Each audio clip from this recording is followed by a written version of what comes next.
everyone. This is a new way of RCIA, but thought it was a good way to try to stay connected and still keep on our formation, because at this point we still have an unknown date for baptism and confirmation, but I want to make sure that you've received the formation that we originally talked about. So Paul Mueller is going to present church history to you. You already know Paul Mueller. He's been introduced before, and he's been on for marriage, sacrament marriage, and so we welcome him back. He's doing this video for the three of us here, so thank you for participating in this. Thanks for being here, Paul. Thank you, Joanne. Okay, we're going to be talking about Christian history, and the challenge here is to squeeze 2,000 years of history into about an hour and a half, something like that. It's always a challenge, so when we're done, please don't assume that you know about Christian history. This is just, at best, a skimming over the top, the way things are, okay? Now here's the big question, right? It starts off, and this question frequently comes up with people who are not associated with Christianity, people who don't know Christians. I've had this question: did Jesus really live? How do we know? It's not an idle question. This is really the central point, because Christianity is a historical religion. It is not a religion that is just about something abstract. It is a historical religion. Okay? So, how do we know these things? Well, the apostles traveled to many nations. They were sent and followed Jesus' instructions to go and convert the people. They regarded their information and the things that they had learned from Jesus as the deposit. We call that the deposit of faith. And they brought those things to the people of the known world at that time. The main information that we have comes from what we regard now as the Bible. The Bible gives the histories of Jesus. Those are basically in the four Gospels: Matthew, Mark, Luke, and John. And from those four Gospels, we can put together a life of this Jesus person, and we can go through and see exactly what happened during that time. But the Bible is not the only source of information about Jesus. That is what makes it even more certain that these things are true. We have information that comes from outside of the Bible, from Roman authors of the time. The first one is Tacitus. The second one is Suetonius and Pliny the Younger. The first two wrote histories of the Roman Empire, and the last one was involved in a letter. Pliny the Younger was a person who was in Turkey at the time, and he was writing a letter to the Emperor of Rome asking, what do I do with these Christians, these people? And it's a very early letter. So from these things we can see, yes, these are actual extra biblical writings. They had no reason to talk about this Jesus if he didn't live. They held meetings in homes, basically. In the beginning, that's where they met. They didn't have churches, obviously. They met in homes, and that's where they built what they called their ecclesia. Ecclesia is a Greek word, and it means assembly. And it's the grouping of these people. These are mini ecclesia, small ones. And these were run frequently by women. So that we have the basis for the Catholic Church, the Christian Church, comes through this, and women were partly responsible for the guidance of the foundations of Christianity. Now here's where they went. This is by legend. Nobody can verify this, but one of the ones is James the Greater. This is an important one. James went to Spain, and he died in Spain. There remains to this day in Compostela, Spain, the area which claims the location that James lived in. It was a pilgrimage location during the Middle Ages, remains to this day a popular place, Santiago de Compostela. It's in Spain, and people still go and walk the way through Spain, through the farm fields in the middle. My sister and brother-in-law took that way for a short time. I believe there's a movie about it called The Way, and that is about the way to Santiago de Compostela. These others, you had Peter. We know he went to Rome. We have John. We know he went to what is now Turkey. We have Philip, went into Turkey as well. Andrew goes to Russia. Bartholomew goes over into Central Asia. Simon the Zealot, Persia. Matthew into the east. And James the Just goes right in this area, not far, but Thomas goes to India. As a matter of fact, I have a friend who calls himself a Thomas Christian. They trace their lineage all the way back to the Apostle Thomas, and that's from southern India. Now, we had early disputes. This is what formed the Christianity that we have, were disputes. So what we had was we had a very broad system of belief without anything that was defining things. As people started to look, what is this? What do we believe in? What did this Jesus tell us? Borders began to be set because they realized that people had gone outside of the realm of what is the believable, what is the reasonable. So borders began to be set. The things that were outside were heresies. The things that were inside was called the Orthodox belief. Now that has nothing to do with Eastern Orthodox Christianity. That Orthodox means regular, accepted, the good stuff, basically. Okay? So what we have, early disputes. One of the first ones covered in the Bible, from the letters of Paul. Should the Gentiles be required to undergo circumcision? These people had founded a religion that they thought was Judaism. They were trying to reform Judaism to bring this Christianity, this belief that the Messiah had come and had appeared. They were trying to bring this belief in the Messiah, the appearance of the Messiah, to the Jews of the day. They were trying to get the Jews to believe this. The Jews obviously weren't quite going along with it. Okay? But one of the first ones that Paul proposed was a difficulty he had encountered. Paul was out in the diaspora, the place where the Christians had moved to. The Jews had immigrated throughout the Mediterranean area, and there were concentrations of them in different areas. Well, that's where Paul would go because he was trying to talk to the Jews. And whenever he would go to some place, the first place he would go would be to a synagogue. And then he would sit down and he would try to work with the people and try to convince them that this Jesus, who had been here, lived, was the Messiah in fact.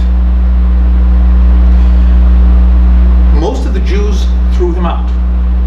We see that in his writings. The Jews basically didn't go along with it. So Paul, not having Jews to convert, said, what the heck? I'll go to the other people. And he did. What you have is you have in the world, according to the terminology, there are Jews, and everybody who is not a Jew is a Gentile. So we have Jews and Gentiles. He decided, well, I'll go to the Gentiles then. So he went to the Gentiles, and one of the problems was that he was still talking about spreading the new belief of Judaism. He wasn't talking about a new religion. He was talking about Judaism. So many of the apostles that were also preaching the same message had required that anybody who was a Gentile first had to become a Jew. And what is a Jew required to do? every Jewish male, you got to do one thing. You got to be circumcised. Well, Paul understood this perfectly well. It's lousy marketing. How can you... Do we really want to do this? This is really hurting my advertising. It's not working well. So we got to do something about it. He came back, went to Jerusalem, and they met a group of people that would have been Paul, Peter, James, the brother of Christ. These were the leaders of the area at the time. They met together in council. The first ecumenical council, the first council of the leaders, to determine what to do in the time of a difficulty. This difficulty was, do we require these people to become circumcised? They came to the determination, no. They did not have to be circumcised. They could remain Gentiles in structure. Christians aren't necessarily Jews anymore. So now we have the first instance of moving away from the requirement that we have to be Jewish. Now, we go on. We have other things. Other people become heretics. They go outside these borders. Now, none of these people should be regarded as evil people. They weren't necessarily evil people. They were coming to conclusions that they honestly believed in. They were not trying to undermine Christianity. They were trying to define Christianity. And they ended up outside the borders, and they had become so convinced of their positions, many of them, that they couldn't return. They had gone outside the pale, outside the borders. As these borders became established, now we end up with orthodoxy inside the borders and heresy outside the borders. Okay, so we're defining slowly. These people didn't come in here and start with a catechism. They ended up writing the catechism, basically. They ended up writing the beliefs of the Christian church. Okay? Was Jesus God? Well, and what does that mean? What are these things? What does this mean if this human being, which some of these people knew personally, was God? What would you think if after Monsignor Billion died you found out that he was God? How would you feel? What would you be thinking? What would go through your mind? These are difficult things to accept. And when somebody is talking to somebody else and trying to get this idea across, it's not an easy idea to accept either. It becomes quite abstract to them. To the initial apostles, it was very concrete. It wasn't something that they were out of the blue. Now, there were other questions, and you can find reference to them in Paul's epistles. Find them in Galatians, you can find them in Corinthians, you can find it in a number of the epistles of Paul. When you are listening to these things being proclaimed during the Mass, try and bring this into your thinking. Think about what they are saying. It's not just blabbering. It is real information. Now, in order to enter the Catholic Church, the Christian Church at that time, people had to become catechumens, like many of you, right? You have to go through the process, but it was a different process at that time. This has to do with you guys. At that time, you think that 1 year was tough? They had to go 3 to 5 years. They weren't told all the goodies. All this stuff, because they were so concerned about the Romans persecuting them and coming after them, the secrets weren't just freely given out. They were held. This is what we believe. This is what we have. It's not for everybody. Let's not just, blabber this on the streets. This is for us. One of the things that they did not learn until after after they were baptized was the Our Father that was kept to themselves. This is for us.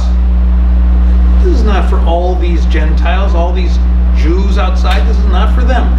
This is for us, for the Christians. The Our Father is very special. They had special meeting places. Where are they? Well, those aren't pieces of information you want on the street. You don't give out your passwords to the people on the street. They're not giving out their meeting places. Then they had what is called mystagogia. That's what we have in the RCIA program. That is the meetings after the baptism. And mystagogia has different types of more mature topics in general, things that apply.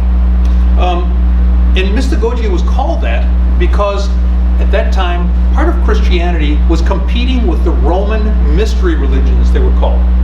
Some of these were very common things that we would look kind of as crazy, okay?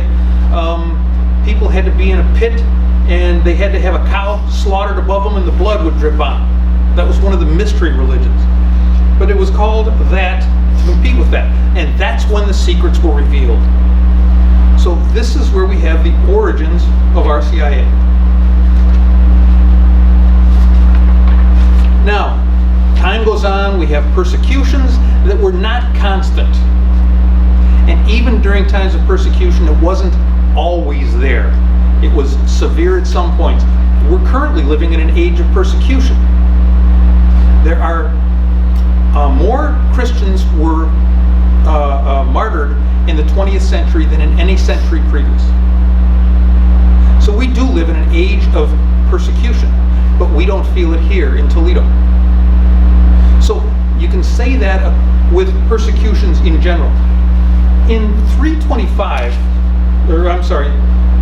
we have the Emperor Constantine coming in 311. I'll go through him. This is what the guy looked like. Constantine, his father, had been a vice emperor basically, lived in England, Northern Europe, and finally what Constantine did was he waged civil war so that he could become the emperor. He wasn't going to wait. He led his armies all the way down through Europe from northern Germany and France, came down and was on the outskirts of Rome and encountered the armies of his opponent, Maxentius. And as they were approaching Rome, right at the borders of Rome, by the Tiber River, there was a bridge there, and they were ready to engage in battle the next day. During that night, Constantine had a dream, and during this dream,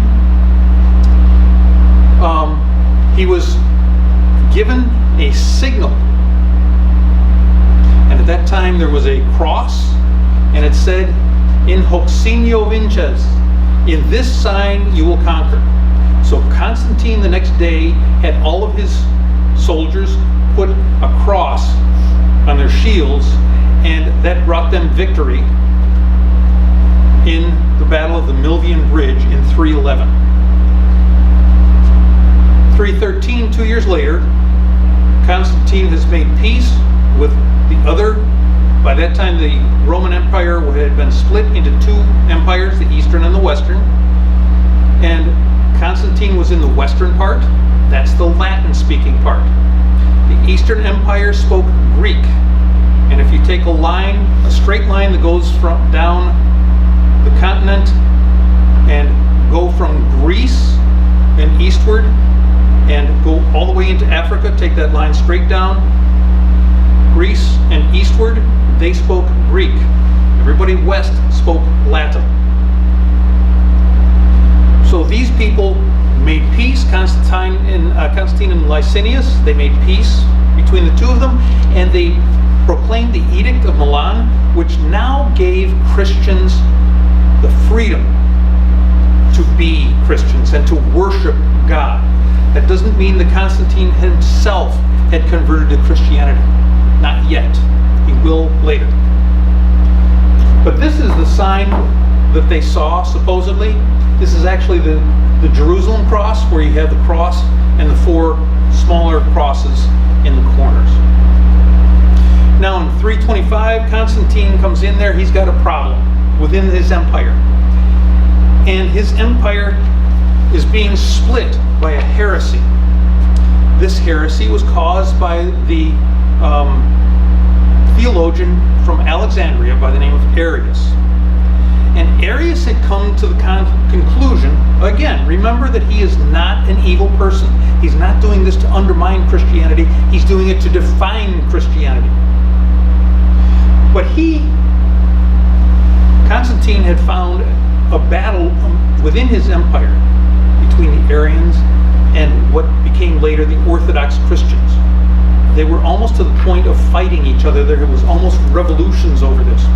So Constantine wanted to make things better, smoother within the empire. It's a political thing. This, to Constantine, was not a theological issue. To Constantine, this is all political. The only issue with theology for Constantine is how did it affect his empire. Now, Arius said that as the Son of God, the Father must have come first and the Son came later. Makes sense, right? I mean, this is not a stupid statement. This makes all the sense in the world to somebody who has not grasped the abstract nature of God. The full Trinitarian impact, the full realization of God as being outside of this world. What Arius was trying to do was apply the standards of this world to something that was not of this world, God. But he said, as you would assume, there was a time when he was not. The Father was there before the Son was. That's what happens every day. If any of you are fathers, you know that you were there before your son was. I was. So that is a logical, reasonable belief. But once again, it doesn't apply to the abstract concept of God. Now, his first council was called to resolve this dispute. Constantine had problems at home, by the way. His wife was an Arian. She believed in that. So he wanted to resolve. He wanted to go home at night after work and not have to dispute these things. So he brings the people together. We're going to work this out. And what happens is he calls all the bishops from his empire together. And he invites everybody. Those who showed up, showed up. But the first ecumenical council of Nicaea in 325 was called not by the Pope. It was called by the Emperor, Constantine. In fact, the Pope, Sylvester, never even attended. Constantine took control of it. Now, the Nicene Creed came from there. We repeat that Nicene Creed at every Mass on Sundays. I believe in one God, the Father Almighty. That comes from the year 325.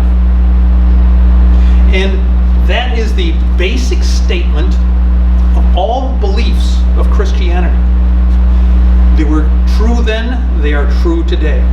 That has not been modified. It was instructed not to be modified by the Council of Nicaea. And that stood until the next council in 381. The Council of Constantinople, First Council of Constantinople, when it was modified and has not been substantially modified since then, with one small exception. The first 7 councils that were held, groupings of all the bishops, were held in the East. Now what this did, this essentially kept all of the Western bishops out, because the language of the council, if any of you have traveled overseas, you know that one of the things that you have to do, one of the first things you have to do is to determine what language their meeting will be held in. And the language of that council was Greek, because because that was the language all of those people in the East spoke. The Western bishops, remember that border that comes down, the Western bishops spoke Latin, and they did not attend because they would have been left out anyway. And it is a long way to go to not understand what the people are saying. The Pope didn't attend. The Pope didn't understand Greek either. So we have these first 7 councils. They're all held in the East. Okay, let's move on to Augustine. St. Augustine, one of the most famous theologians in the history of the church. He did a lot to establish the borders and determine what exactly we think and get some of the details. So we're refining all of this. He was from 354 to 430, so he was not alive. The Council of Nicaea in 325. But Augustine himself is kind of a unique character. He was trained in rhetoric, the art of debate. He comes to Milan in northern Italy. He is from Africa, from the city of Hippo in Africa. And he comes to Milan, and when he comes to Milan, he's trying to refine his rhetoric. That's his purpose. He had been in Rome studying rhetoric.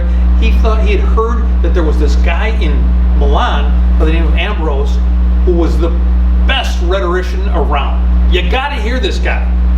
So he did. He went to Milan, and he listened to Ambrose, and he was just enthralled with Ambrose. Ambrose was a Christian. Augustine was not.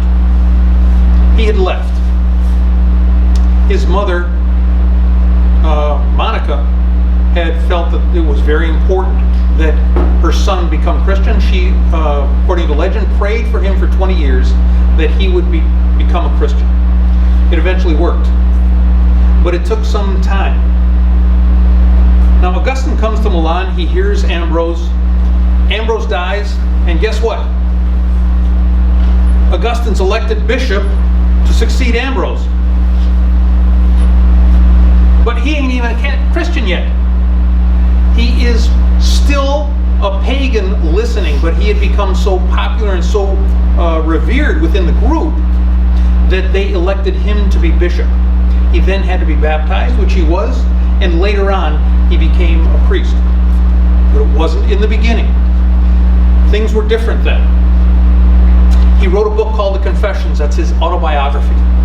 And in the Confessions, one of the first things he says is, Lord, grant me chastity, but not yet. I still got some plans. He did have a son, by the way, along with a consort, a longtime consort whose name he never mentioned, so we do not know her. That was the way things were at that time. You don't mention the woman's name. We just leave that aside. This is all between us men here. And unfortunately, that carried over into a lot of things. But Augustine that's his first book. The second one, he writes a book. This is his most popular and the deepest book that he wrote, possibly. It's called The City of God. And in The City of God, he contrasts the city of God with the earthly city.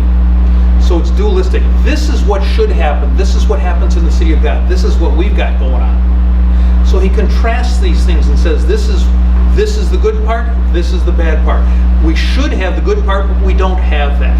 Now he's doing this to spite Rome, the Roman Empire. They're not appreciative, but he's getting away with it because he doesn't mention that it's wrong. He comes up with a lot of concepts that remain important to Christianity today. One of the ones that he developed was the concept of original sin. Again, this did not just come out of his fevered little brain. He had read the Bible, and from the Bible he deduced these things. Why do we all want to sin? Why is it that every human being sins and we all want to do it? We have this internal desire for sin. And he deduced that comes from the innate possibility, the innate property of all human beings that's built into us. It is natural. And what Augustine came up with, he said, this comes from the practice of conception, from intercourse. The sexual intercourse that brings us to be human beings is the source of our original sin. It is a sinful act. It is only to be done when necessary. But don't grant me that chastity yet. still got other things. But original sin is his concept. The other one is the concept of the just war. There are reasons, there are ways to conduct a war justly. Why do we need to go to war? Just a little bit. How do we get these things? Okay. This is a picture of Gus, and you can see that he was born in 354. He ended up as the Archbishop of Hippo, back in his hometown in North Africa.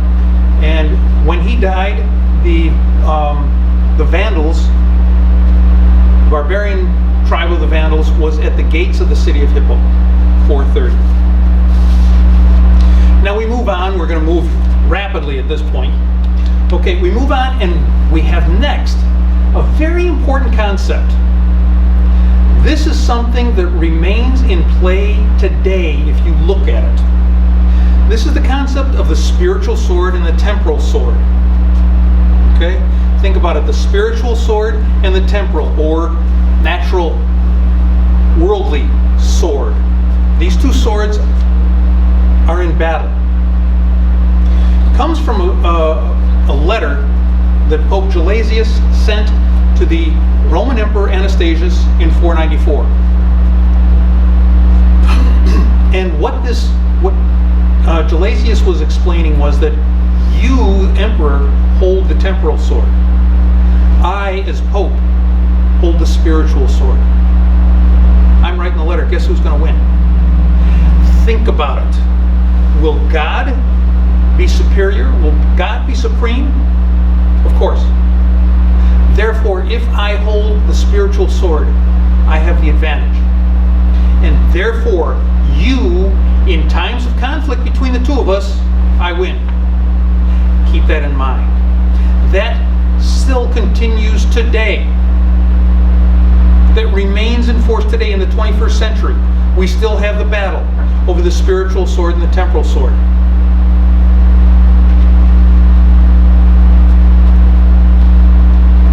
So Gelasius naturally says the spiritual sword, of course, takes precedence. Now we have the Crusades. I'm going to briefly touch on the Crusades because everybody loves to hear about the Crusades. Give you a little bit of information on them. In 1095, Pope Urban II called for the First Crusade. He was in France and in Clermont, and he was giving a speech to the people. And what in Clermont he called for, he said, what we need to do is we need to go liberate the Holy Land from the Muslims, because they had taken over the Holy Land, they were encroaching. And he said, we need to go back there so that we can go on vacation and easily visit Jerusalem and all these places. That's for us, not them.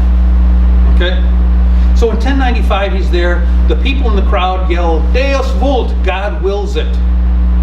And what he does then, in order to recruit people, is he offers anybody who will go on this crusade with him to free the Holy Land, and he's not going, by the way, anybody who goes will have an absolute indulgence. You will go to heaven. Full indulgence.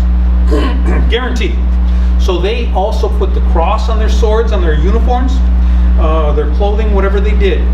And they went down and they invaded the Holy Land. And actually the First Crusade did liberate the Holy Land. They went in, they took over, they conquered Jerusalem, they conquered the areas around it. Quite a swath had been conquered by the First Crusade. That has since been lost. Not long after that, it was lost. But then we have, of the 8 Crusades, I'm only going to mention a few of them. Okay? In the Third Crusade, we had very famous kings who died in the Third Crusade. We had Frederick Barbarossa from the Holy Roman Empire. He dies coming home, trying to swim across a river, he drowns. We had Richard the Lionhearted of Robin Hood fame. This guy spent most of his life, by the way, not in England. He was outside, and his brother John, just like the stories say, Prince John, was the guy running the show while he was overseas. Richard the Lionheart was killed in the Third Crusade. Now, that gives the Kingdom of England over to his brother John. And John, by the way, in 1215, very famously, was the signer of the Magna Carta. So that we have that. John is always portrayed in the Robin Hood films as being this evil, horrible guy. And yet, he, in history, was the promulgator of the Magna Carta, giving some freedom to the people in England. And Philip Augustus II was the king of France. Now we have the Fourth Crusade. The Fourth Crusade was a particular disaster. The Fourth Crusade, they recruited people to go from Europe. Now you've got to go there and take a whole bunch of people. And it was done, the Doge of Venice, who was 65 years old, said, I'll tell you what, I'll put up my dough and we'll go. Take my boats, because they were the sea power of the time. We'll take my boats, we'll go down, and we're going to liberate the Holy Land. Gotcha? Let's go. And by the way, I'm taking along the son of the Eastern Emperor who lives in Constantinople. Okay? And that's kind of like a hostage, because the West and the East were not getting along. They just, very similar to the Orthodox and the Western Church today, they just did not get along. By that time, they had split. They severed relations in 1054. So they go down, the Doge of Venice, they go down, and he says, you know what, we need to load up on some food, get some goodies, and who knows what else. Let's stop off in Constantinople. I'm sure that we can get some stuff there. And he goes, and Constantinople closes the doors, and the Doge says, the heck with them. Let's go in anyway. And they pull up their boats alongside Constantinople, which is right along the isthmus, or the straits. And there is one area called the Golden Horn, which they can go into. They go in, set their boats alongside, and there's the wall to the city is right there. And they're saying, now, who's going to be the first one over the wall? Well, the 65-year-old Doge of Venice says, I'm going first. And he does. He leads the people over the wall. What ends up happening is they sack the city of Constantinople, and that's as far as they got. They were happy. Follow the money. They got their money. That was enough for them. That was the end of the Fourth Crusade. The Eastern Orthodox have not forgotten that. Now the Fifth Crusade ended up in Egypt, along the Nile River. And there were battles, a few battles along the Nile River. It was during that crusade that Francis of Assisi went down to try and stop what was going on. And he crossed the battle lines and went and talked to the Sultan. Okay? Now this is Frankie, right here. One of the things that Francis of Assisi did was, his father was a wealthy merchant. And what Frank said was, I'm giving up all the trappings of money. In fact, I'm giving up all my clothes. And what this painting shows is, as the legend has it, Francis goes into the center square of Assisi, and he takes off all his clothes and says, here, give these to the poor. And he's supposedly standing there buck naked. So you can see that doesn't sit well with the bishop or with his dad. I'm not looking good. If my son's out there naked, I'm not feeling too happy either. Okay? So that's what happens in this painting. That's Francis. Now, Francis and the Sultan, this is the two of them meeting. A rather famous painting. And this right here is Francis's bones, which were replaced in Assisi in 1978. So time goes on. Now we end up with the High Middle Ages, starting in the 13th century, okay, moving along, and we have a movement known as scholasticism. This comes with the thought processes. What's happening is that the people from the Middle Ages, the Dark Ages, were coming out of it. And we don't have to have everybody trying to rub for their own meals. We've got some developments that had happened. We had two great developments that happened a few centuries before this. Two of the greatest developments in all of history. The first one is the horse collar. Before the horse collar was developed, horses had to tow these plows, whatever they did with their necks. And they're being constrained, they're choking, there's a limit to what 1 horsepower can do. When they discovered the horse collar to go around that takes it away from the horse's neck. A horse collar has nothing around the horse's neck. The horse can now pull with all his power, and a horsepower becomes powerful. The second discovery, the second invention of that time, great invention, that did wonders and changed the history of the world, was the invention of the sideboard plow. That can go down on the ground, turn the dirt over, and make that ground suitable for planting. 2 very simple things, nobody would ever think of that. If you had the great inventions of history, you'd have to come up with the car, the plane. No, the horse collar and the sideboard plow. So what this does is this allows farmers to produce sufficient food that they could sell it. And they could produce food for other people. In return, then they were able to purchase things for themselves. This is a win-win on both sides. But as this happened, now we have people who are able to spend their time studying and thinking. This frees up people in this time period when the universities come into existence. The universities came into existence through the Christian church.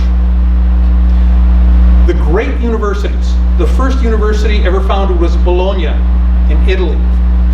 Among the great universities of history that were founded as religious institutions was the University of Oxford, the University of Cambridge, the University of Paris.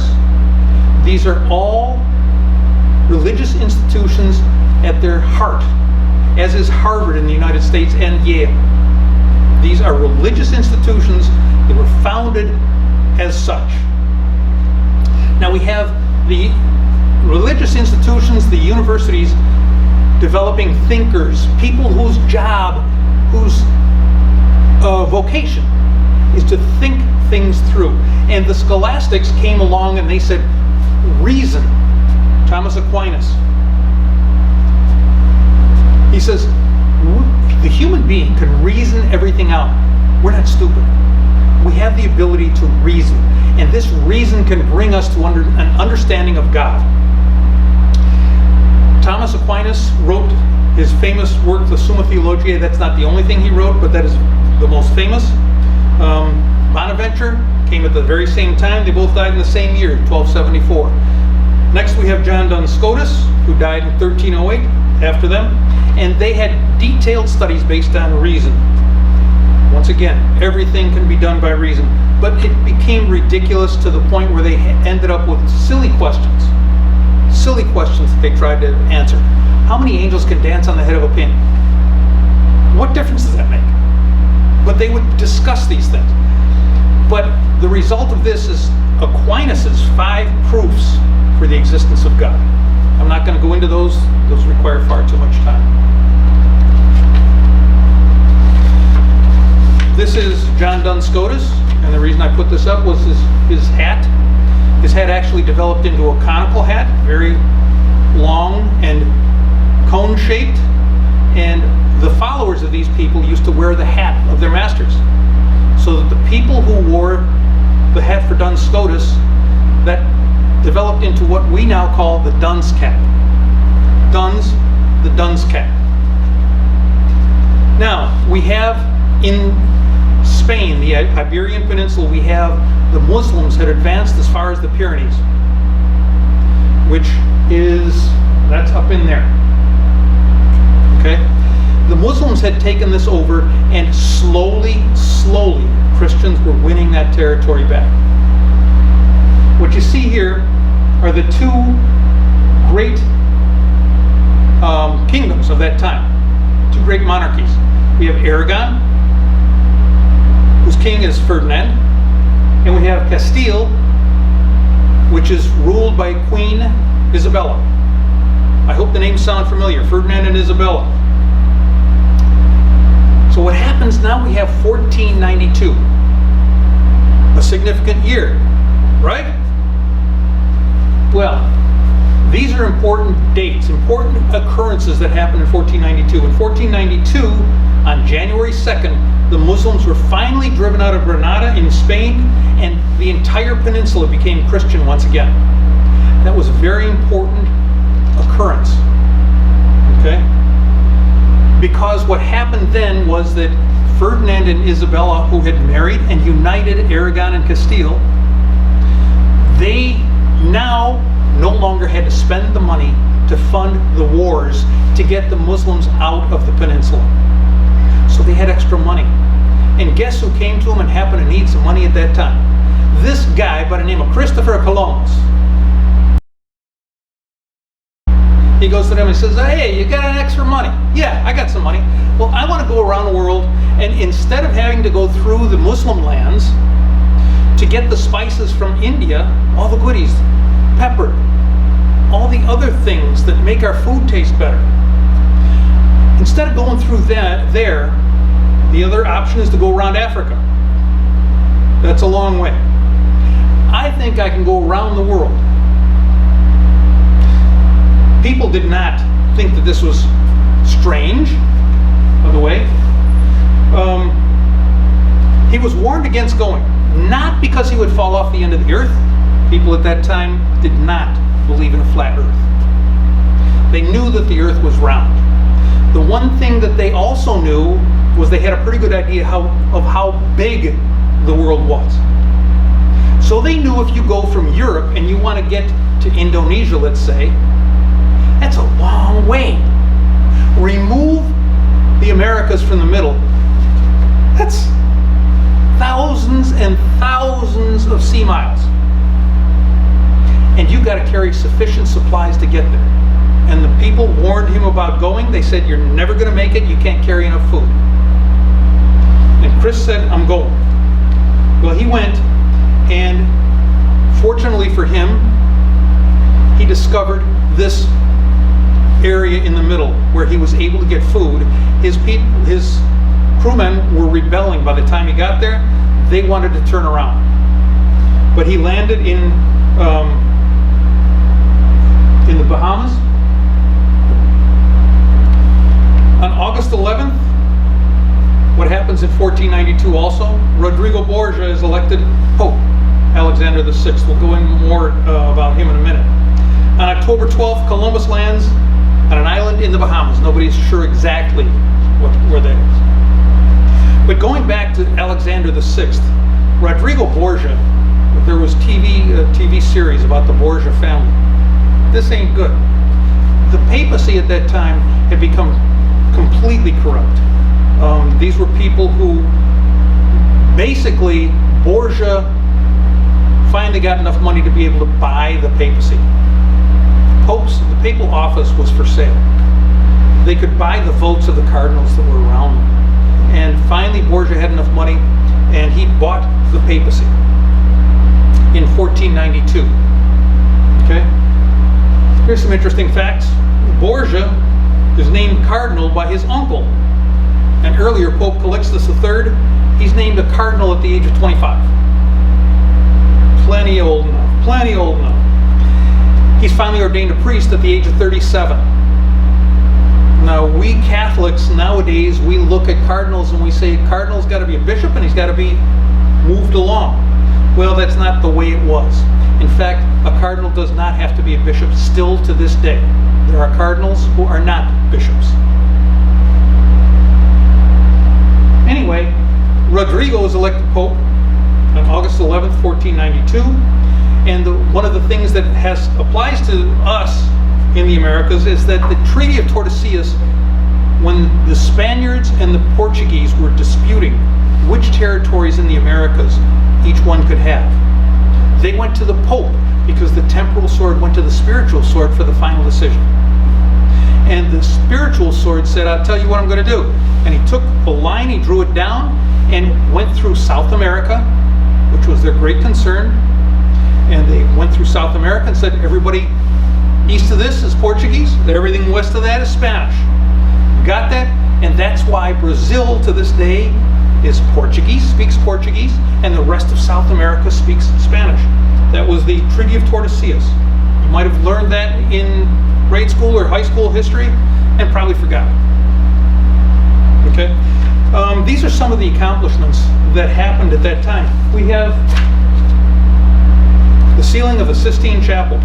It's a wonderful painting. This is the entire ceiling, so this is really compressed. And if you look right in here, you can see the very famous painting of God reaching out to Adam and apparently giving life to Adam. Very famous painting. These were supported by these corrupt popes. One of the things that they did, they wanted to show off how powerful they were. So they would support these artists, Michelangelo, Raphael. They would support these artists to ornately paint the things that they had, so that they were in competition with all the other rich and wealthy people around Italy, and they were able to show, look at how powerful I am, look at the paintings this guy did for me. This is one of them. This is another. This happens to have been painted about the same time as the Sistine Chapel. While Michelangelo is working in the Sistine Chapel, not far away in the Pope's apartments, we have Raphael painting, and he's doing the same thing. They're painting frescoes, and Raphael is painting the Pope's apartments. This it happens to be my favorite painting in the whole world. This is the school at Athens, and what it does in the Pope's apartments again, it shows Plato and Aristotle, and they are the centerpiece. These other people are all ancient philosophers, and they all show things. You can find down here, Euclid is in here drawing geographic items. But all of these people, and one of the things, Raphael and Michelangelo hated each other. They just didn't get along. So what Raphael did was, this supposedly is a painting of Michelangelo. He put him in the middle with nobody around him because everybody supposedly hated Michelangelo. He was a curmudgeon. He was not the most friendly guy. You wouldn't sit down necessarily and have a beer with Michelangelo. He just wasn't that kind of a friendly person. So Raphael said, hey, the heck with you, and painted him. This is supposedly a painting of Michelangelo. Now, Raphael put himself in the painting. He is over here. He is the only person in the entire painting who is looking out at the person viewing the painting. That's a painting of Raphael himself. Now we come to the Reformation. And in the Reformation, we end up with a corrupt papacy. The Reformation, by the way, just comes a few years after these paintings were done. These paintings were done in the early 16th century, 1509, 1507, 1512. And we end up with the the papacy coming under attack for its corrupt practices. Correctly so, by the way. Correctly so. They're being called on it finally. There are people who are in Christianity around and see the corrupt situation in Rome. Okay?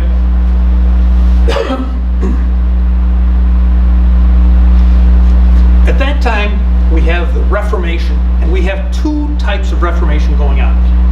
The Protestant side and the Catholic side. The Catholics, there were Catholics internally who wanted to reform the church, legitimately so. Okay? The attempt at that was the Fifth Lateran Council from 1512 to 1517. It did not go very far. Now, what happened is we Catholics, what we're doing, instead of changing things completely, we're just trying to do what we always did, but do it better. That doesn't sit well with people who really want to see substantial changes. That was largely unsuccessful.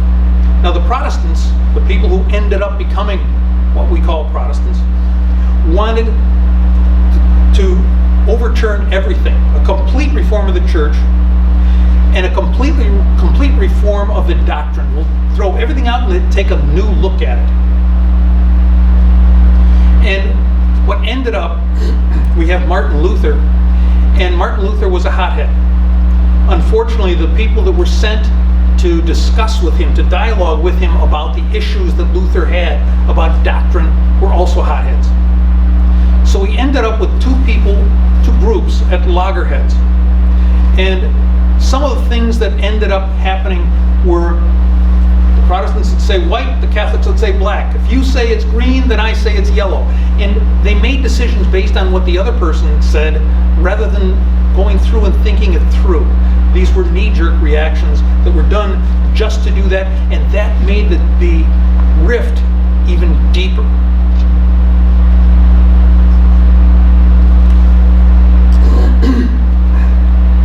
Now, Martin Luther did not live to be an old man. None of these people did. You'll very seldom find someone live to be 80 years old in these times. But take a look at Martin Luther. He lives to be 63. Okay? We wouldn't consider that we consider that to be a young age to die at in the 21st century. At that time, not so much. Luther was a medieval man. He had studied in his Augustinian monastery. He had studied the information that they had developed, and he had read Thomas Aquinas. He had read all of these things. These were the medieval writers, the development of doctrine that occurred in the medieval period. He was an Augustinian monk, so he followed Augustine quite a bit. What he initially intended to do was reform the Catholic Church. He had no intentions of founding a new church. He wanted to reform the Catholic Church. That was what his goal was. He didn't succeed. And what he ended up finding was that the Catholic Church would not reform sufficiently for him. So rather than stay with what he could not abide, he left. Now he used three principles. He said, we have the three solas. Sola scriptura, the scripture only. So we're going to go with what's in the Bible that has priority over everything. Nothing else counts. Not nothing else, but that's the priorities would stay with the Bible. Sola gratia, grace only. That's the only way we can come to heaven, is through grace, the benefit of grace. And sola fide, only through faith can we come to heaven. Not going to get into all of the details. But here's Luther as a doctor of theology in 1521. He also had his nice hat. 1521, he was already broken away. Now I'm going to go into the Indulgence Controversy because this was really the straw that broke the camel's back for Luther. Okay? Now, what an indulgence is it remits time in purgatory. According to Catholic belief, when a person dies, they go up and they are judged. When they are judged, they are sent to heaven or to hell ultimately. But within Catholic belief, we believe you do not enter heaven until you are purified, completely purified. In order to become purified, we spend a time, and I don't know if you can call it time, but a period within purgatory in which your sins are purged, hence the name purgatory, in which your sins are purged before you enter into God's presence. You wouldn't want to go see the Pope and walk in with spaghetti stains on your shirt. You want to walk in clean, and the very same applies to going to see God. You want to be the best you can possibly be pure. So that's the idea. Now, what an indulgence does, an indulgence reduces the time that you have to spend in purgatory, because purgatory ain't a fun place. It's just not fun. So it removes some of that time. And if we go back to the First Crusade, that's what Urban II was pointing at. A plenary indulgence. Everything's wiped away, you get to go right in. Now, these indulgences, here's one of the key points. This is a sales point. This is marketing, follow the money. One of the things that was done here is that this was sent by the Pope. And this was a key point. You could also get an indulgence for somebody else. maybe a relative, mom and dad, grandma and grandpa. Are you kidding me? You can get your mom and dad out of purgatory and you're not going to do it? Come on. So people went with this. Okay? And what happened here, this is the key point. Tetzel, Johannes Tetzel, was sent by Pope Leo X. And he was sent to sell indulgences. You didn't get indulgences by prayer at that time. You could buy them. You could hand over money and get time off in purgatory, and you could get time off for your parents. Are you going to be that cheap and not buy your parents into heaven? Come on. So we had indulgences for sale, and this is actually a box that Tetzel took, and that's where the money was put in to buy an indulgence. Now Luther, on Halloween, in order to celebrate Halloween at the time, he went and he decided that he was going to do some vandalism. That's not true. But on October 31st, which was not Halloween at the time, they weren't celebrated the way we do, he decided to set out his 95 concepts of things that he disagreed with in the Christian church. These were things that he wanted to debate. And the normal way to do this at the time was to take your invitation to debate and nail it on the doors of the cathedral. It was normal. It wasn't abnormal at the time. Okay? The idea is to request a debate. He's not saying, I'm out of here. He's saying, I want to debate. It's normal. Now, finally, he is summoned by the Emperor Charles V after a lot of discussion, a lot of problems, the back and forth. The Emperor calls him to a meeting in Worms. April of 1521, the Protestants will be celebrating the 500th anniversary of this next year, this month. And at the Diet of Worms, he was confronted with all his things, and he would not retract his beliefs because he firmly believed them. Once again, going back, he is not intending to subvert Christianity. He's intending to improve Christianity. It's not his intention to bring the Catholic Church to its knees. It's his intention to purify the Catholic Church. They're not going along with it. But finally, at the end, when he was told, retract that or else, he said, and this is legend, he said, here I stand, I can do nothing else. Finally, the Edict of Worms that came out of that council condemned his beliefs, and in order to escape, he was afraid that the emperor might kidnap him and execute him. It wouldn't be the first time that had been done. He escaped and he went into hiding. Now here's a picture of the 95 Theses, the original. It's an original copy. It would have been distributed among the people. And there is a misnumbering of the theses within there. That's what happened. He actually ended up marrying a former nun, Catherine von Bora. Now the next reformer that we have is John Calvin. Calvin again did not live to be an old man, 55. He was born in Jean Cauvin. He was French, born in the city of near Paris. He was educated in Paris and was in the University of Paris around the same time as Ignatius of Loyola. The two of them, both being theologians, may have known each other. There is no record of this. That's all speculation.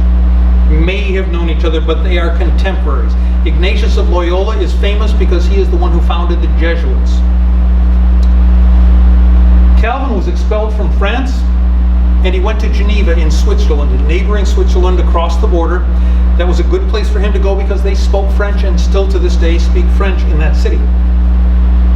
He had begun as a Lutheran, but then he came to dispute some of the concepts of Lutheranism. Now Calvin debated with Luther on some of these things. They actually held a formal debate when the two of them went back and forth. disagreed on the character of the Eucharist. We'll go into that in just a minute.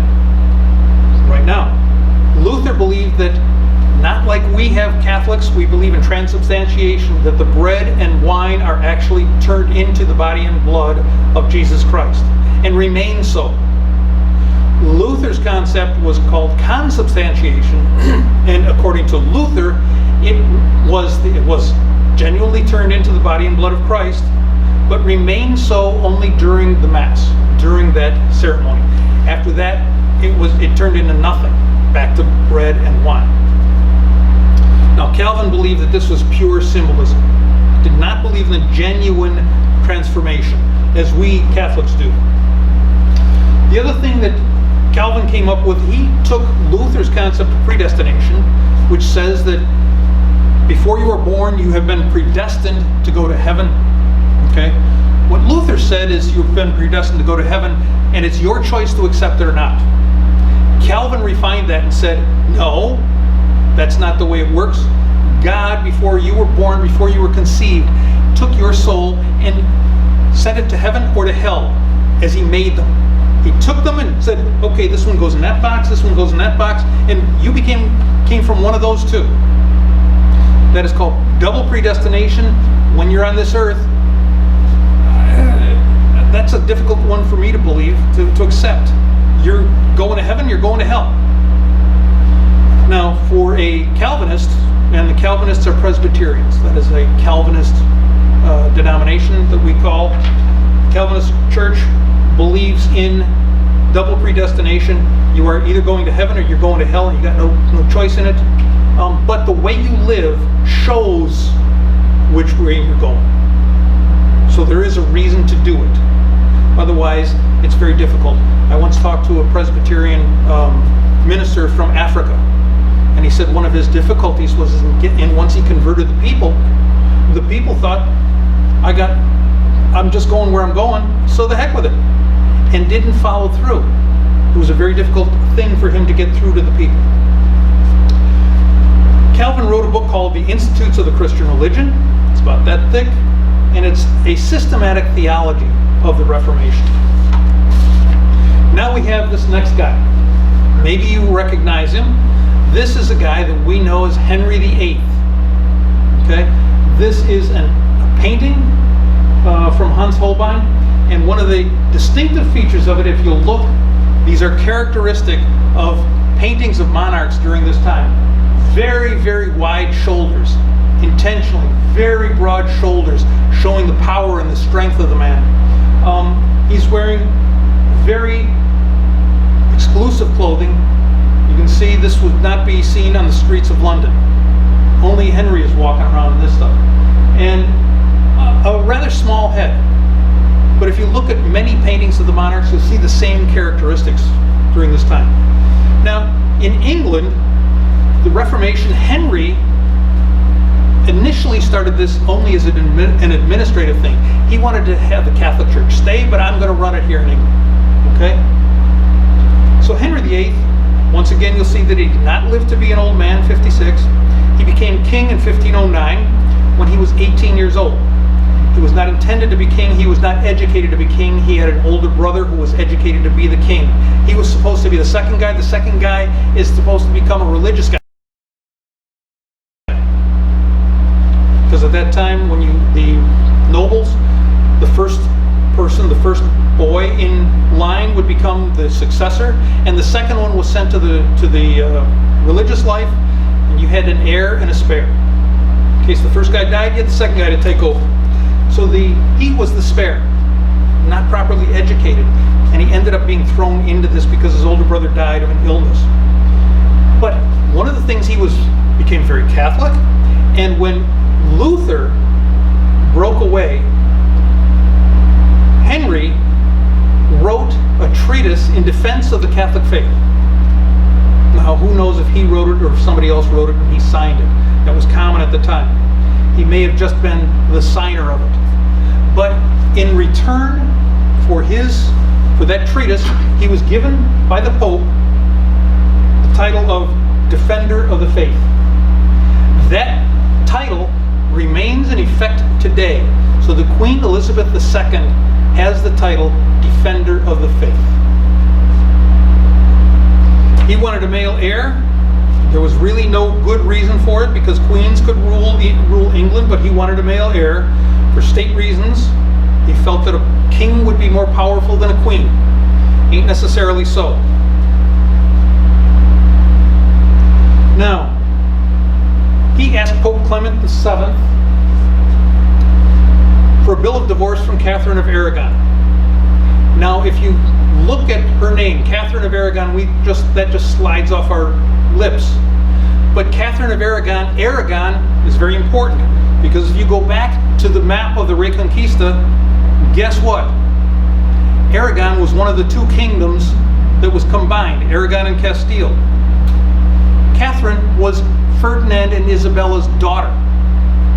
And the idea was to have this to be a union of the kingdoms, the two most powerful kingdoms at the time, England and Spain.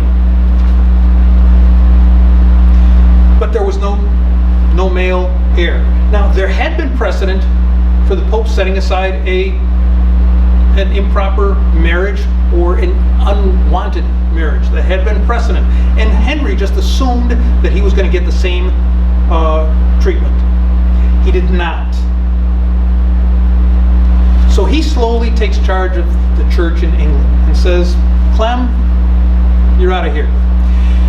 And he seizes all the monasteries that are in England and the churches, and strangely enough, he keeps the money.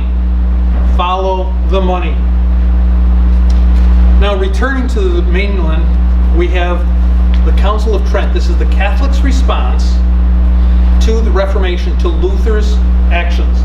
And this council, Luther had called for a council on German territory. Okay? He insisted that because he didn't trust the people in Italy. He was afraid of going down there. He thought that this would happen. He assumed that he would take part in it. He was not, but they did hold the council in German territory because the Holy Roman Empire went down and a slice went down into the Alps and into an area called Trent, which is now part of Italy. But at that time it was German. It opened on December 13th, 1545. It lasted 18 years. 17. But there were only 34 people who showed up in the beginning. Okay? So it's, when you compare that with Vatican II, at Vatican II there were over 2,000 bishops. Now, the Council of Trent came up with many reforms. This is the Catholic Reformation, and this is it in reality. There are many reforms that are passed at the Council of Trent. Nothing to be sneezed at. The first one, simply enough, the bishop must reside in his diocese. Follow the money. Follow the money. The bishop used to get a part of all the collections. Okay? He got his cut. So what they used to do before the Council of Trent is they would buy their way into a diocese, and if the bishop could have 6 dioceses, and he's getting a cut of all that. You see the corruption there. You see follow the money. This is something that was obviously wrong, that finally the Catholics got right and said, no more. It ain't going to happen. The other thing they did was they listed the 7 sacraments. Luther, this is in reaction to Luther. Luther and the other reformers said that there were only 2 sacraments. There were only baptism and Eucharist. The other 5 they didn't believe in those. They claimed them not to be biblical. I'm not going to defend it, but there is biblical support for every one of the sacraments. But the 7 sacraments were finally listed definitively at the Council of Trent. Okay? Also listed the canon of the Bible. These are the books that will be included in the Bible that had not been done. 1550 you're talking about. And so for 1,550 years we did not have a definitive Bible. We didn't know for sure which books were in there. What had happened, again, this is in reaction to Luther. Luther had said, I will take the Bible, but Bible is expanded to include some books that the Jews don't use. The Jews, even today, have a Bible that includes 66 books in the Old Testament. Catholics, we have 73. The difference is we use the number of books that were in what was called the Septuagint, which is a Greek translation of the Bible, back from the days of Jesus, thereabouts, and the Septuagint in Greek included those 7 books, which we now include. So basically, if you buy a Catholic Bible, you get more for your money. The concept of transubstantiation was defined finally. It had been submitted for consideration in 1215, but it was finally defined in that time. The body and blood of Jesus, the bread and wine, become actually the body and blood of Jesus. Not symbolic, they are real. That is Catholic belief. They also said, along with this, that Jesus is fully present in both species of communion. That means if you take the bread, you have received the body and the blood. If you take the blood, you have received the body and the blood. Either one will work, but we prefer both. And this outlawed divorce. Now in the 17th century, following this, we have reactions that occur. Again, the 17th century is the 1600s. Okay? We have reactions to all this stuff. We have philosophical reactions. Rationalism comes in. The only thing in rationalism, the only thing I believe is something that I can come up with in reason. That means anything that I can't see, I can't define, doesn't exist. If I can't come up with it, it doesn't exist.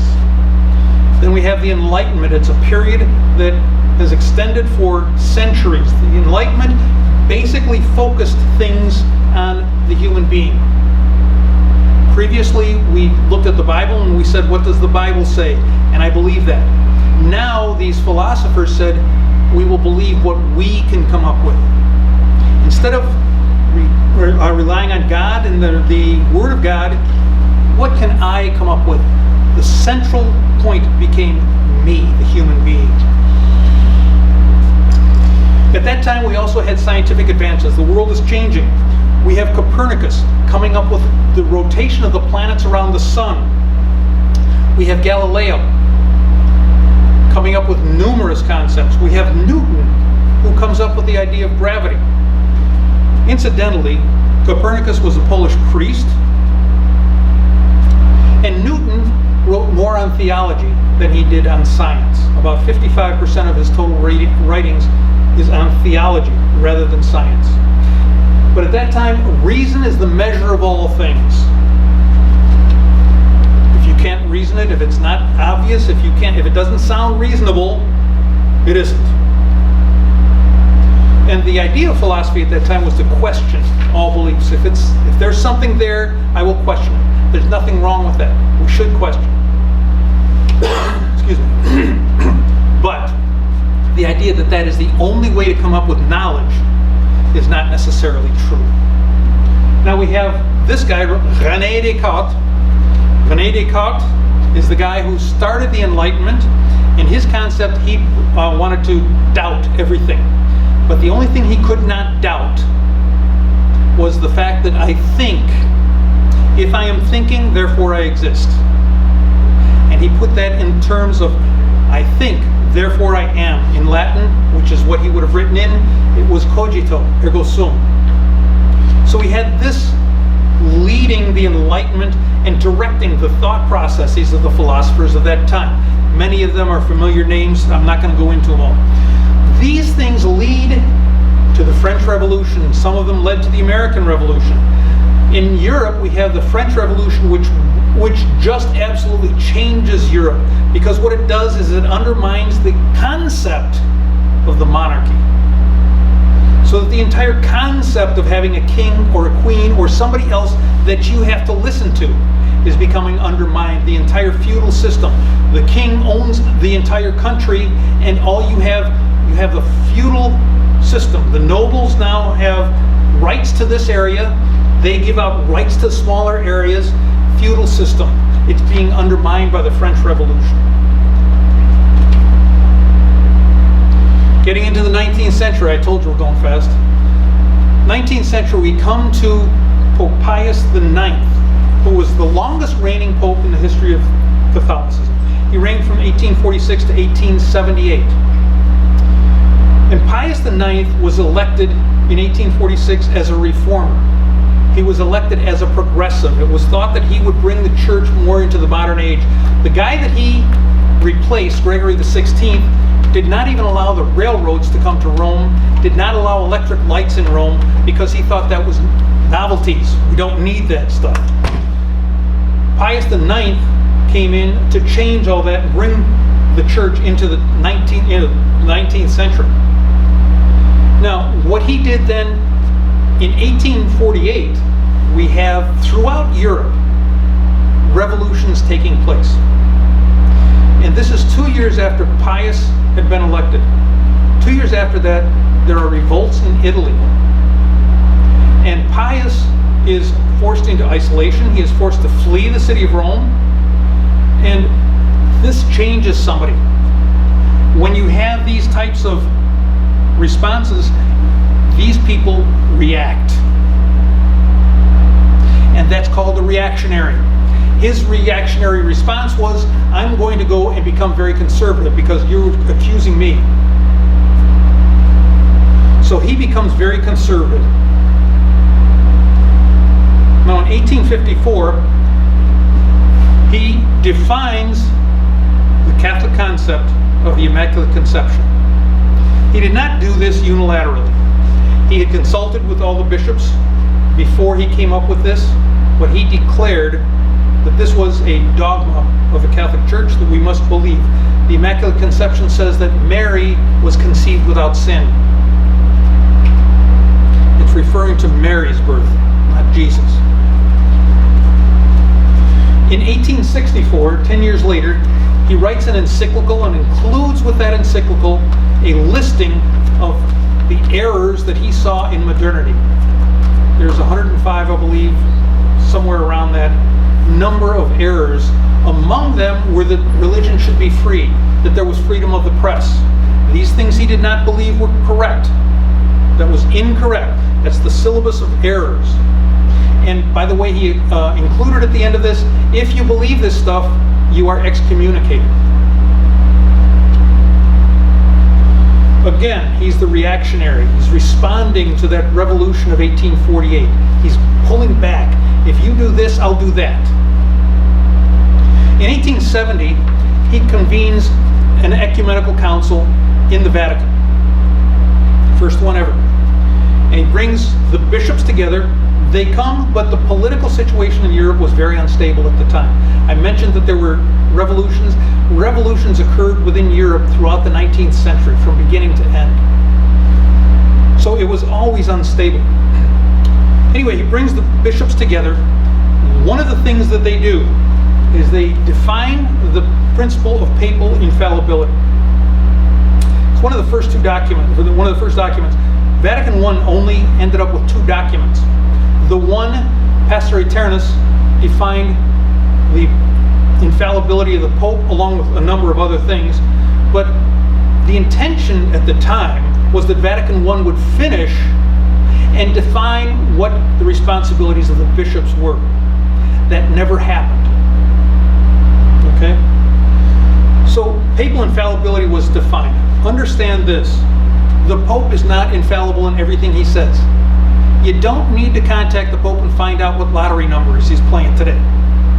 It doesn't work like that. It is very circumscribed. There are only very specific circumstances under which the Pope is considered to be infallible.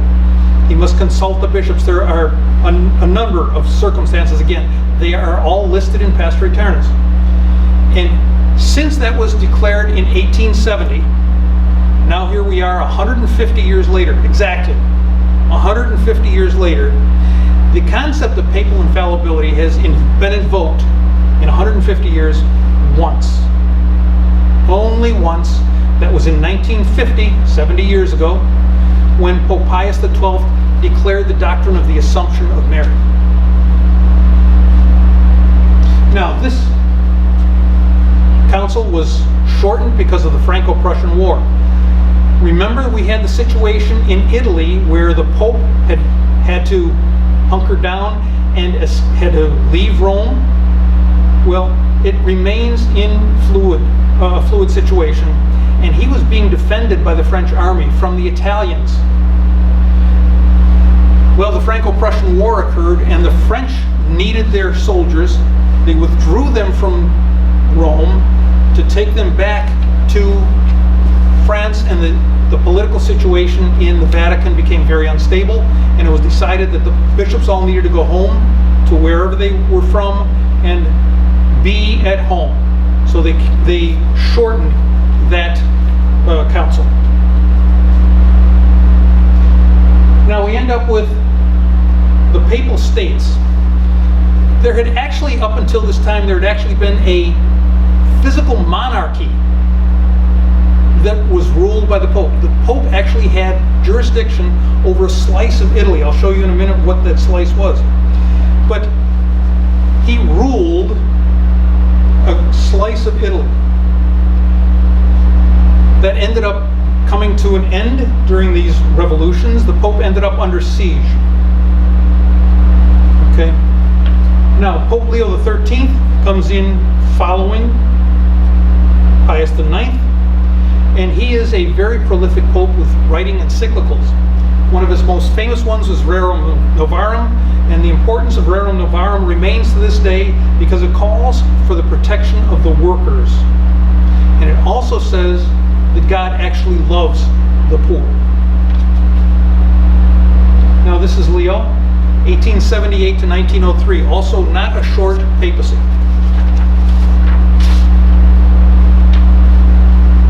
Now we have the crisis of modernism.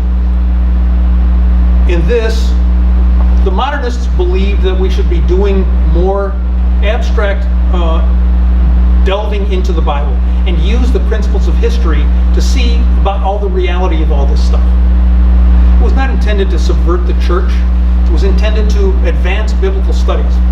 But again, at this time, we have the Vatican under attack politically, so it spreads into all these different things. Modernism started in France, and the popes were very, very defensive about it. It became a reactionist, almost a fundamentalist response to it.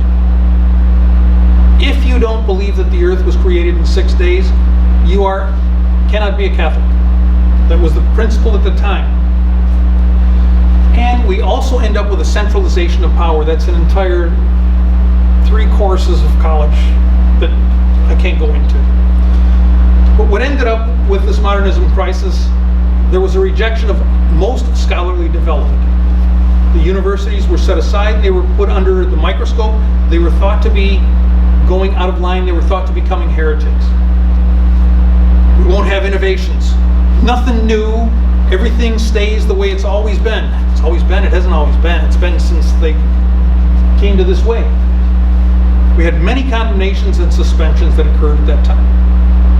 Pius X became elected in 03. He was determined to root out modernism. That was one of his goals, get rid of it. Modernism only was really, it flared up and died because Pius X killed it very effectively. The other thing that Pius X did was he recommended frequent reception of the Eucharist. Previously, the Eucharist was, people would receive once a month, once a year. Then Pius said, no, do it often. That's Pius X. Now we have in the 20th century, we have the Great War, First World War, and everything was upset. The whole world, the entire culture, the way people thought, was thrown into confusion because the world situation was brought into question. Now in 1929, after the war, we have Pope Pius XI, who's come to power. He finally negotiates a peace. Remember, from 1870 to 1929, 59 years, we had the papacy at odds with Italy. This is not going to go well when you are the minority here. Finally, with Mussolini, who was already in power at that time, Pope Pius XI negotiates peace. Pius says, I will recognize recognize Italy. I make no further claims to the Papal States.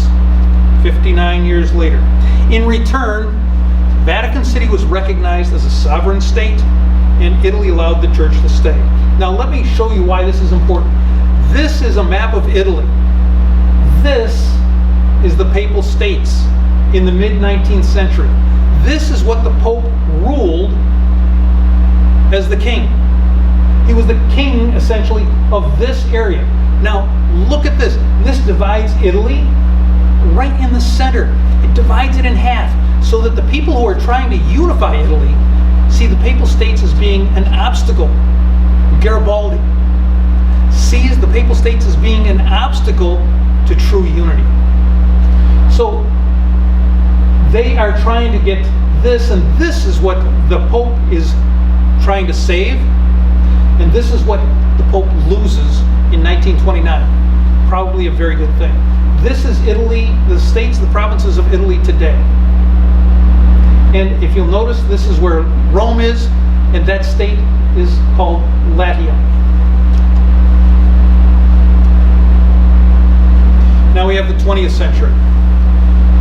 The Nazis are elected in Germany. Remember, the Nazis did not overthrow the government. The Nazis were legitimately elected in 1932. Pius XI becomes Pope. The Nazis are already underway, doing what the Nazis did, and Pius XI recognized that, and he knew that this had to be stopped. It was a very difficult situation for him. If you can consider this, he is located in where? Vatican City. Where's Vatican City? It's in the middle of Rome. Rome is in the middle of Italy. Who's running Italy? Who did Pius make a deal with? Mussolini. Who is Mussolini aligned with? Hitler. How easy is that for this guy who has essentially no army outside of the Swiss Guards, a few guys in the Vatican to protect him, and the Italian country around him? He is in a very, very difficult place. Yet, what Pius XI does then, he writes an encyclical. And this encyclical is called Mit brennender Sorge. It's written in German. It's the only encyclical that was ever written in a foreign language. Most encyclicals are written in Latin and then translated. This one was, the original language was German. Intended directly for the German people, was sent to the German people, was to be read in every church in Germany on Palm Sunday of 1937. That took guts. That took true guts. It didn't stop things, obviously. So we have the Holocaust taking place. Now in the 20th century, Pius XII has become Pope. The 11th died.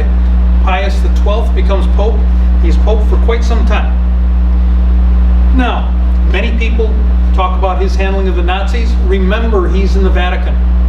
By the time he's there, we have war.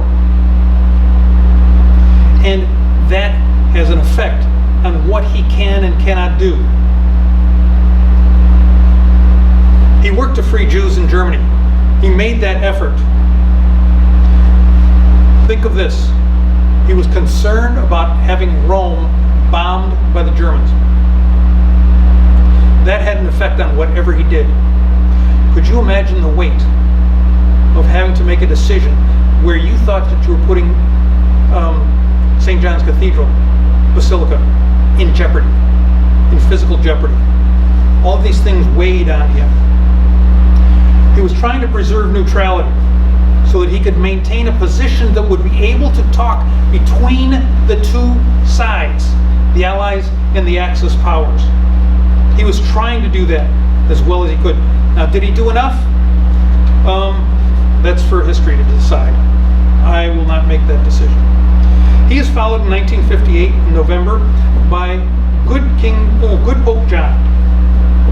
And Pope John is generally regarded as one of the greatest popes. Richard McBrien, who wrote The Lives of the Popes, calls him the greatest pope of all time. He was elected to be a placeholder. The cardinals thought that Pius XII had been in position for too long. They didn't want a young man who would be there for a long time again, so they elected an old guy, Angelo Roncalli, the Archbishop of Venice. He's elected. They figure he'll just come in and he'll be quiet. He'll die soon and he'll just be quiet while he's here. Well, he shocks them. Because 3 months after he's elected in January, excuse me, on January 25th, 1959, he announces at a meeting of the clergy of Rome that he is going to call a council. Now that sets everybody off, because once the concept of papal infallibility had been determined at Vatican I, many of the people who were in power and want to keep that power figured that we don't need any more councils. We got the Pope. He's infallible. Don't worry about it. You just be nice boys and be quiet. He upsets the apple cart and he calls Vatican II. Vatican II took place from 1962 to 65. This is a picture of the what's called the Aula in St. Peter's.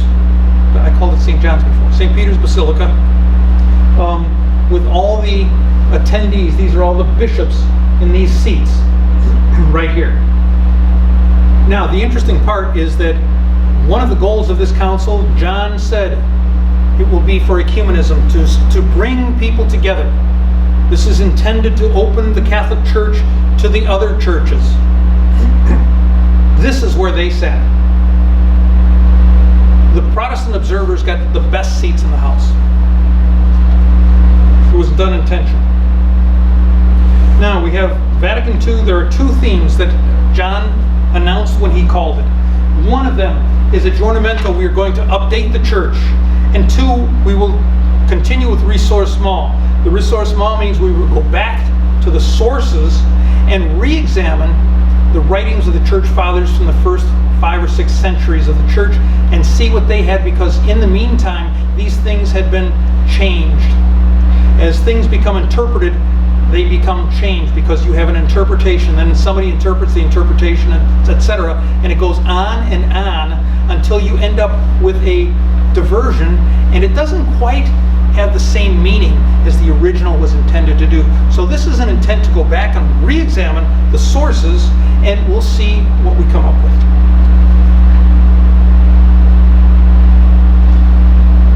We'll also study how these doctrines developed. How did we get the doctrine of the Trinity? How do we have that? What does it mean? Let's take another look at it. Vatican II ended up with 16 documents that were promulgated, being declared and signed. All of these 16 documents ended up with overwhelming majorities in their favor. In order to have an overwhelming majority, though, you sometimes need to have compromises that are built in so that both sides will agree to sign.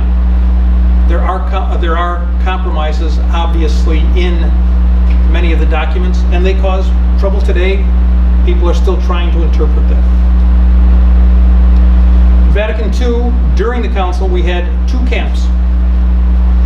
We had the conservatives, which were led by Cardinals Ottaviano, Cardinal Lefebvre, the very conservative people, mostly from the Curia, who had power and wanted to maintain that power.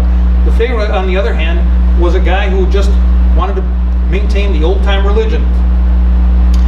What they wanted to retain the Latin Mass. The Latin Mass is what it's always been. Always. Well, not really. The Latin Mass, it started later, much later. Most of the things that they wanted to retain were put in by the Council of Trent, only a few hundred years before, but they said it's always been like this. Not true. They wanted to maintain the Tridentine methods and the standards.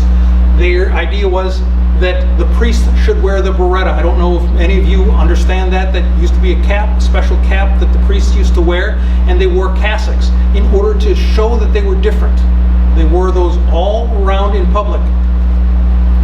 That has since gone the way of all flesh. Vatican II declared that. Now we have the other side, was the progressives. They are the majority, the vast majority.